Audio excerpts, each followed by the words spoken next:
ایک آدمی محمود غزنوی کے پاس نا اپنا کیس لے کے آیا، مدعی بن کے آیا۔ اس نے کہا بادشاہ میرا کیس بڑا نرالا ہے۔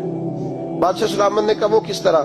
کہنے لگا یہ میرے پاس ایک تھیلی ہے، میں نہ سفر پہ جانے لگا تو یہ تھیلی پوری ہیروں کی بھری ہوئی تھی۔ فلاں علاقے کے جو قاضی صاحب ہے نا، میں جاتی دفعہ میں کہیں سفر پہ جا رہا تھا تو میں ان کے پاس چھوڑ گیا کہ رستہ لمبا ہے، کہیں کو مجھ سے چھین نہ لے، ہیروں کی بھری ہوئی۔ کچھ دنوں کے بعد میں واپس آیا ہوں، قاضی صاحب نے مجھے تھیلی واپس کی ہے تو اس میں ہیروں کی بجائے کھوٹے سکے نکلے۔ اب میں نے قاضی صاحب سے کہا ہے تو قاضی صاحب تو میرے گریبان تک آتے ہیں، وہ کہتے ہیں بتا کہیں سے پھٹی ہے، کھلی ہے؟ وہ جس طرح ٹانکے لگا کے تو نے سی تھی اسی طرح لگے ہوئے ہیں کہ نہیں؟ تو حضور لگے بھی بالکل اسی طرح ہے، نہ پھٹی ہے نہ کھلی ہے۔ اب میں لٹ گیا ہوں، میری کل عمر کی کمائی ضائع ہو گئی، کھوٹے سکے کہاں اور ہیرے کہاں؟ تو مہربانی کریں اور آپ کی بارگاہ میں اللہ رسول کے نام پر حلف دیتا ہوں کہ میں ہوں بالکل سچا۔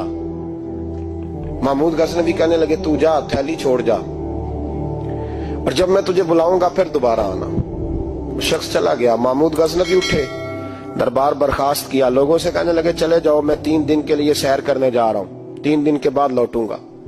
اکیلے جب رہ گئے نا محمود دربار میں تو محبوب نے چھری منگائی۔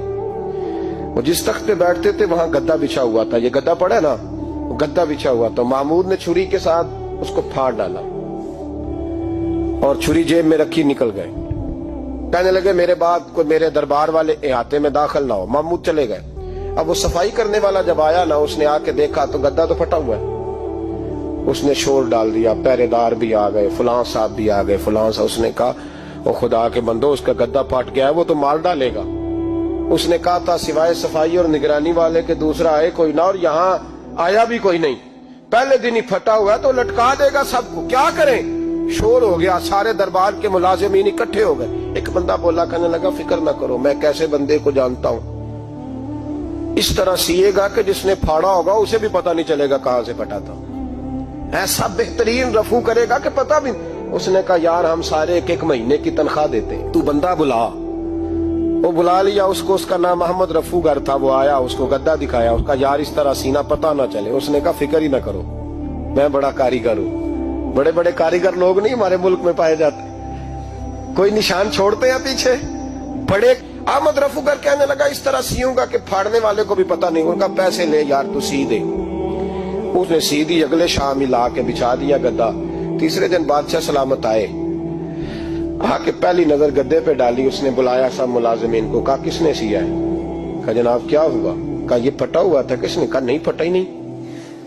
وہ کہنے لگے بنو بات، میں خود پھاڑ کے گیا تھا، تو بتاؤ صحیح سیا کس نے ہے؟ کہا جناب آپ پھاڑ کے گئے تھے تو بتایا کیوں نہیں؟ فرمانے لگے اسی لیے تو بتایا نہیں تھا کہ تم خود تحقیق کر لو، بلاؤ بتاؤ سیا کس نے۔ تو بلا لیا، احمد رفو گر آ گیا۔ اس کو جب بلا کے سامنے بادشاہ کھڑا کیا، کہا بھئی تو نے سیا ہے؟ کہنے لگا حضور آپ کے سارے ملازم کٹھے ہو کے آئے تھے، میری غلطی کوئی نہیں۔ کہا نہیں یار تو بڑا کاریگر ہے، میں نے اپنے ہاتھ سے پھاڑا تھا پر مجھے بھی نہیں پتا چل رہا کہاں سے پھٹا تھا۔ اچھا یہ بتا یہ تھیلی جو ہے یہ بھی تو نے سی تھی؟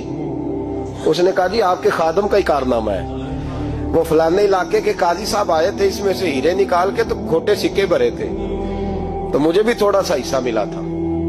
محمود نے سارے گواہ بھی اکٹھے کر لیے، ثبوت بھی اکٹھے کر لیے۔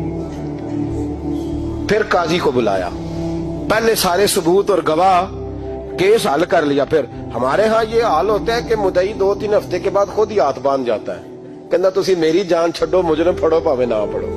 وہ کہتا ہے مجھے معافی دو، میں رہا۔